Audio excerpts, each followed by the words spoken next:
mais. Eu acho que essa parte da origem de Roma, vamos lá então. Primeira coisa é que aqui tem um tema de qual é a simbologia que está sendo comunicada, não é simplesmente. Porque aqui, claro, tem um elemento do mito, né? E aqui o mito, a função dele é trazer uma certa carga simbólica para representar algo. Não é simplesmente. O próprio Romano não estaria preocupado com teve a loba. Se A é loba é um verdade ou não. símbolo, a loba é um símbolo, né? Acho que. Então vamos lá, primeiro lugar, por que é escrito a Eneida, né? Qual que é a função da Eneida? Augusto, que foi um dos maiores imperadores do Império Romano, ele é o cara que forja, na verdade, o Império Romano em muitos aspectos, é o filho adotivo do César. É uma das coisas para mostrar a grandeza do começo do Império é um projeto cultural. E ele chama esse grande poeta, esse intelectual incrível que é o Virgílio, e ele fala: olha, me escreva um sucessor da Ilíada. Cara, o sucessor da Ilíada para a época é um absurdo. Assim, imagina que a Ilíada é o livro. Você está É. falando do grande clássico da humanidade. E você fala assim: você chama um cara e fala, cara, eu quero um livro digno do panteão aqui dos maiores clássicos da história humana. E o Virgílio consegue escrever esse negócio. Em latim, né? Que Em latim. E que na uma, época e o uma das grego- grandes méritos disso é o seguinte: o Império, nesse período, estava exatamente querendo se legitimar como oriental e ocidental. Como, na verdade, parte de várias civilizações distintas, porque eles estavam exatamente entrando no Oriente, estavam consolidando a força deles sobre os gregos, tinham vencido Cartago. Então, Cartago era uma cultura semita, os cartaginenses eles são sucessores dos caanitas. Quando você lê lá na Bíblia, Elias enfrenta os caanitas, é o mesmo povo dos cartaginenses. E Cartago era uma cultura extremamente comercial, e muitas vezes meio satânica, na verdade. Os cartagineses faziam sacrifício para Baal, que exatamente é o adversário de Elias. Então faziam sacrifícios, inclusive sacrifícios infantis, para o Baal. Uma cultura mercantil, Baal, aliás, é um boi dourado, né? Então tem esse negócio de pactos de sangue e tantas outras coisas. Roma, então muito Cartago era vista como uma cultura de sedução. Uma cultura que você era seduzido pelo dinheiro, por certos prazeres. O Oriente, Troia, então quando tem a guerra da Ilíada, os gregos enfrentam Troia, e se você ler a Ilíada, você vai ver Troia como extremamente digna. É aquele Oriente digno, Oriente de alto nível. O Heitor é um cara de altíssimo nível, a própria Helena, que é sinônimo de Grécia, nunca fica clara se ela é raptada, se ela quer ir com os troianos, toda hora os troianos são apresentados como sendo caras de alta dignidade. Então o que o Virgílio faz ali, de maneira magistral? Coloca o Enéas como filho de Troia, ou seja, Roma é ocidental e oriental ao mesmo tempo, porque ele é um sobrevivente dessa dignidade oriental que não foi destruída completamente pelos gregos, como os cartagineses como apaixonados querendo seduzir a fundação de Roma. Então é a Dido, que é a rainha de Cartago, que fala: nossa, esse cara é incrível. E na medida em que ele não aceita ser seduzido por ela entra em desespero, ela vai, na verdade, entrar vai no desespero amaldiçoar absoluto. e dizer que os povos nunca vão ser amigos, porque vão ter 3 guerras púnicas aí. Mas vou Que vão deixar ser ele as grandes concluir. guerras. De Roma vai ser a vitória sobre Cartago. E aí o Enéas continua e entre guerras vai fundar Roma. Ou seja, Roma é Oriente, é a vitória sobre Cartago e é um grande sucessor do espírito guerreiro dos antigos épicos. Então essa é a ideia principal da Eneida, que é esse baita clássico. E aí a história continua nesse grande livro que é desde a fundação da cidade do Tito Livio, que é o grande clássico. E aí que vem essa história do Rômulo e Remo. Então, por que a loba, né? Sem dúvida, não acredito que tenha nada a ver com prostituta alguma ou com outra coisa. O símbolo da loba é porque o lobo é um animal extremamente hierárquico. Então, o lobo ele é territorial, o lobo consegue marcar territórios até muito vastos e ele patrulha eles, aí ele usa a urina para patrulhar territórios muito grandes. O lobo, ele tem sempre um lobo alfa, ou seja, tem um líder da matilha, da alcateia, na verdade, e ele consegue, inclusive, caçar animais maiores ou fazer trabalhos coordenados por ter essa hierarquia. Então, o militarismo da cidade já está muito representado no lobo, né? Na hierarquia, no território e na noção de família, porque o lobo a alcateia é tudo. Clã. Para Roma, tudo é família. E a vida é em função da vila e da família. A família é a base de todas as coisas. Então, o sonho do romano, como tem lá no Gladiador no primeiro, é se aposentar e ter a sua vila, cuidar da sua fazenda do soldado do império. é ter a sua fazenda, a sua vila, o seu pátio, com uma família estendida. Para eles era sempre a cultura de família estendida. Você tem o pai de família, o patriarca, e ele vai ter várias pessoas em volta dele. Inclusive em Roma, o quanto você é homem depende de quantos filhos e quantas pessoas estão subordinados a você. Por isso que no auge do Império, quanto mais filhos, maior o seu status. Tá? Augusto literalmente passa uma lei falando que o seu status social depende da quantidade de filhos. Porque você é responsável por pessoas. Quantidade de, depois, de escravos, de servos, Soldados. de filhos, soldados. O quanto você é homem tem a ver com quantas pessoas você cuida. Então, porque você não fala, quando você fala na política, você não fala só em nome próprio, mas você fala em nome desse microclã, em nome dessa vila. Como família é muito importante, é muito chocante a morte de um em relação ao outro. A Virgem Vestal, que é uma mulher consagrada, representa ali o amor. E essa ideia do amor, que você tem essa relação sempre entre Vênus e Marte, então Marte é o deus da guerra e Vênus é a deusa do amor. Essa espécie de combinação de Vênus e Marte explica muito da cultura romana. O militarismo, e eles são filhos de Marte, ou seja, filhos da guerra, ele é a forma como o império vai expandir e vai crescer. E Afrodite, a Vênus, vai ser a forma como agora você vai cultivar a terra, plantar teus filhos, cultivar aquilo que foi expandido, aquilo que foi conquistado. Então toda hora Roma vai viver em ciclos de expansão e cultivo. A expansão é Marte, o cultivo é Vênus.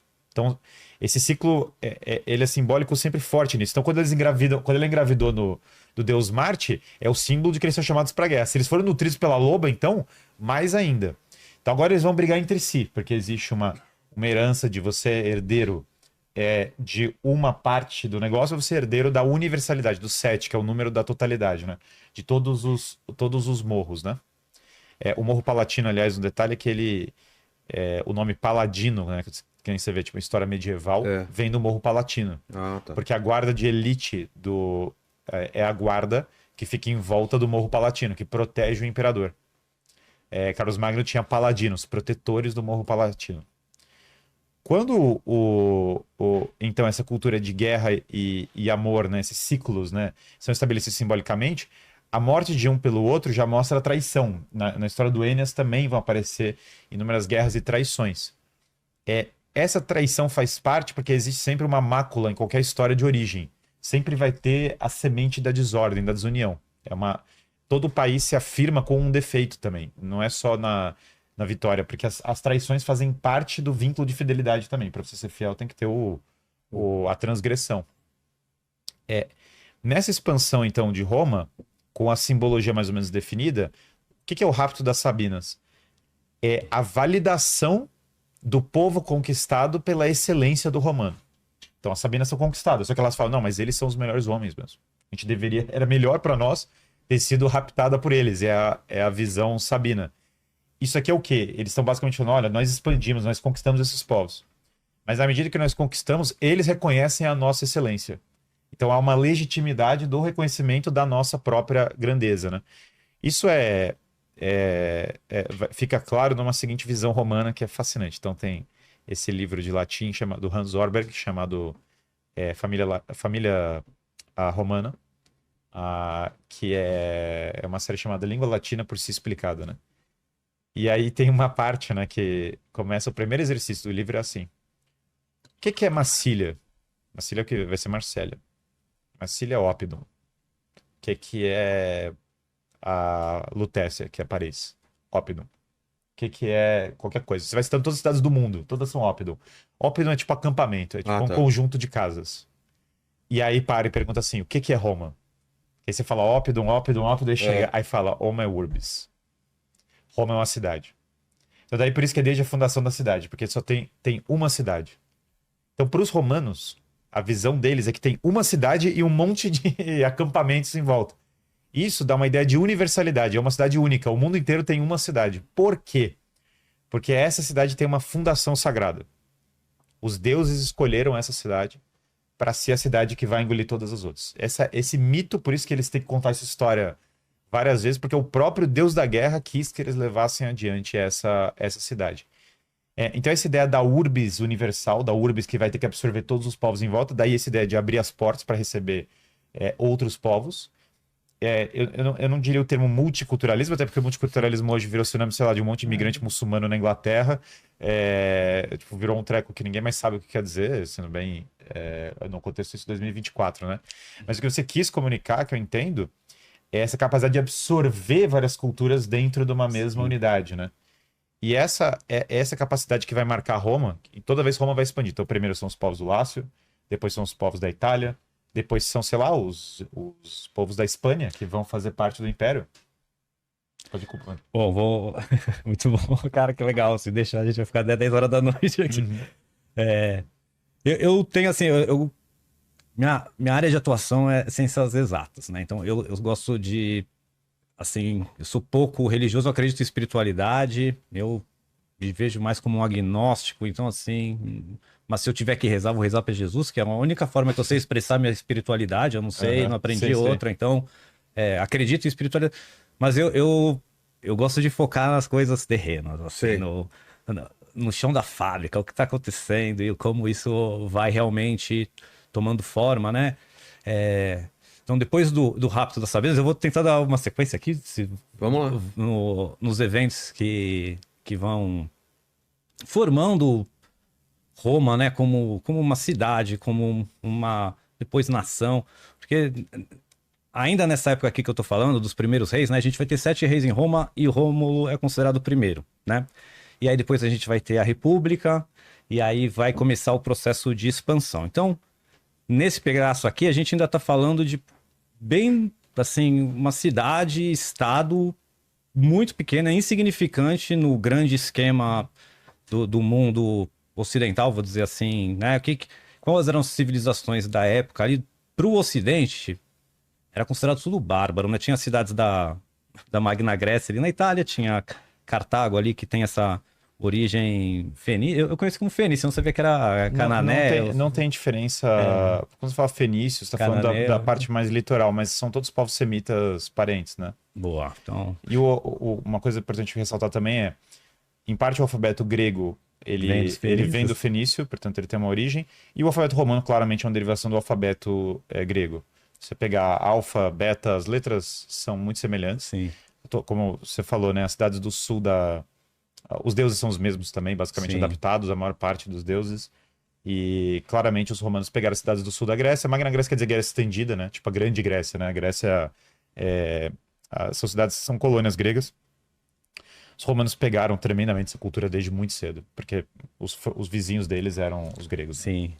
E assim, e aí eu gosto, uma das coisas que me motivou é, quando a gente fala, né, de cultura greco-romana, quando que começa Roma realmente a absorver e a gente vai chegar lá, ainda estamos ainda numa proto-civilização, vou chamar assim, e aí vão ter 7 reis de Roma, né? Então o primeiro foi o Rômulo, e aí, como disse a gente, parei ali dividindo o poder com o Tito ali dos Sabinos, o Tito vai ser morto e Rômulo volta a ser um rei sozinho, então como eu falei, não tem material histórico mesmo, como ciência e história dessa época. Então a gente tem as narrativas romanas e o que a arqueologia consegue corroborar ou não, né? Mas o Rômulo, depois de voltar ao poder sozinho, dá meio que uma treta ali interna, porque os Sabinos que se juntaram, pô, a gente era para dividir o poder, agora nosso rei morreu, você tá aí, né? E quando o Rômulo morre misteriosamente, também é meio uma coisa ali, foi arrebatado, não tem uma história dele ser morto, não tem o corpo do Rômulo, não tem nada disso. Tem 2 versões ali, uma que ele tá conferindo as tropas e uma névoa, ele some, ou que ele tá no trono e desaparece. Provavelmente foi morto pelo, pelo Senado. E aí tem a briga pro segundo rei de Roma, quem vai ser, né? E aí os latinos ali, os romanos, né, e os sabinos começam a tretar entre si para ver quem vai estabelecer, e aí eles chegam num acordo. O segundo rei de Roma tem que ser Sabino. Porém, quem vai escolher é os romanos. E aí eles escolhem o segundo rei de Roma, que é Numa Pompílio. E aí esse cara é completamente diferente do que era Rômulo, que era um guerreiro, que era um cara brigão. Esse cara nem morava ali em Roma, ele morava numa cidade mais afastada ali, vou chamar que fosse a região metropolitana de Roma, e vão buscar ele lá e ele resiste, não quero, isso aí não é pra mim, eu não gosto de poder, eu quero ficar aqui na minha fazendinha, como ele falou, era. E não, cara, é você ou a gente vai entrar em guerra civil mais ou menos, e aí ele topa. E aí o que ele é legal? Que aí ele, por exemplo, ele vai fundar o sumo pontífice de Roma, o Pontifex Maximus, que hoje o Papa tem esse cargo. Então, o cargo do Papa foi fundado ali 730 a.C., mais ou menos. Lógico que na época tinha uma outra conotação, inclusive o Júlio César vai ser Pontifex Maximus. Pontifex Maximus quer dizer o chefe da religião. O sumo sacerdote ali. Na verdade, o termo Pontifex Maximus romano é diferente do Papa, no sentido de que o Papa, os cristãos vão falar, bom, quem é o Papa? Ele é o Pontifex Maximus, ele é o verdadeiro chefe da religião. Então, na verdade, não é que o cargo transitou de um para o outro. O Júlio César, ele é o Pontifex Maximus porque ele é o chefe da religião, então ele é o cara, a autoridade máxima religiosa. O que os cristãos estão falando a autoridade máxima religiosa não é um cara que o Império Romano escolheu. Sim. A autoridade máxima religiosa é quem Cristo escolheu. Daí que o Papa é o pontífice, não que o pontífice histórico virou o Papa. São coisas bem diferentes. Até porque, muitas vezes, o cara da religião, e César era total o cara da religião, que é o cara que, inclusive, conversa com esses abutres. É muito louco, porque a gente fala a história do mito, mas é muito importante entender que isso é seríssimo para as pessoas. Tá entranhado no agora, se eles acreditam nisso literalmente, não é tão relevante, tá? Ah, é? Se você chegar para um Augusto da vida e falar, você acha que realmente o Rômulo ou o Remo foram amamentados por uma loba, tipo, literalmente, ele vai falar para você, olha... Não importa. Esse não é o ponto. O ponto é eu quero entender qual é a motivação da cidade, qual é o propósito da cidade, né? Então a descida desses é bem diferente. Nesse sentido, o cristianismo é radicalmente diferente das religiões antigas romanas, porque a literalidade não é importante. Para os cristãos é bem diferente, porque eles vão falar assim, não, eu morro para dizer que ele ressuscitou. Ele ressuscitou e se você me matar, eu digo isso. Ninguém faria isso em relação a Ares, porque inclusive o cara podia mudar de deuses. Fala, não, quer saber? Marte, na verdade eu sou agora o cara do Júpiter. Sei. Não precisa... Júpiter não foi assim, beleza, conta uma outra história, escreve o seu poema, que eu sigo o seu poema. E também eles tinham funções diferentes, você queria a colheita, você ia rezar pra um deus, você queria ir pra guerra, você ia rezar pra... Mas muitos dos caras do Pontífice Máximo Romano, ele é um guerreiro, na verdade. Sim, muitos sacerdotes são porque ele segue um chamado dos deuses para alguma missão específica, daí que César entendia que ele tinha um chamado para restaurar o império, sei lá. E aí Numa é legal porque é ele que vai estabelecer, assim, a mitologia romana, vai fundir, vai criar um templo de Virgem Vestal dentro de Roma, vai criar o templo de Jano, se eu não me engano, que era... Sempre quando as portas estavam abertas, que estava em guerra, e se estivesse fechado, estava em paz. E só durante o reino de Numa Pompílio que as portas estiveram fechadas. Foi no período de paz que Roma ficou sem guerra, foi ali no Numa. E ele separa, né, a religião do rei. Então, o Pontifex Maximus não pode ser o rei. Ele achava que se ficasse junto esses cargos, que depois os imperadores vão fundir novamente, tá? Mas até Augusto, porque foi um imperador, né? Mas a gente pode também dizer Júlio César como ditador perpétuo, que ele vai fundir de novo religião e Estado como tendo uma cabeça só. Mas lá, nesse período, ele quis já estabelecer assim justamente porque... evitar o poder absoluto. Não só o poder absoluto, ele achou que ele era mais ligado às questões espirituais e ele achava que iam corromper a religião. Então, para deixar a religião livre, né, pura ou focada nos interesses espirituais, devia ficar separado, porque senão a política, os interesses terrenos acabavam dominando. E aí, durante o período do reinado dele, Roma muda de status e passa a ser quase que um lugar sagrado. Assim. Todos os povos vêm, então ninguém ataca.